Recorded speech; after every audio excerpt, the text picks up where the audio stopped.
Hormang usta, nima qilyapsiz? Mana suvarkalar bir shaklda suvarka qilgan, shunga bir ko'zdan kechirib qo'yadi.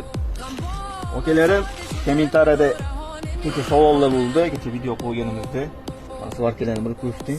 Shagullar ham asli var şeydi bu. Yana bir narsa okalarim, ramini ko'rasiz, shiroki. Ba'zi bir ustaxonalarda tayyorlashadi. O manadan 1,5 sm kesib tashlashadi okalarim. Buni sababi mana o kabina liniyasiga ulaganim, rovnaligini ulagani qilishadi, u bo'lmadi okalarim. Bizda shunaqa 1 tonnaga yaradigan qilib qilinadi. Yana bir narsa, kommentariyada yozishdi. Hamakina ko'taradi. Oka bu 3 tonnani ham ko'taradi.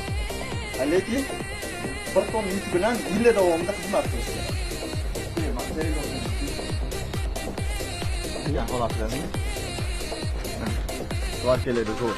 Kraskachi ham xudo xolasa qiynalmadi. Mana bagajni yasab bitdi. Lagitlarimizni tushirib, bu ham qalin turbadan 100 kilobek yukni bemalol ko'taradi. Oldilarni bir qilib bitdi.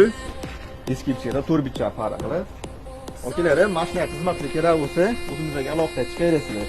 Kimgadir narx qiziq bo'lsa, okalarim kommentariyaga labo so'zini qoldiring, men o'zim aloqaga chiqaman. Sog' bo'linglar.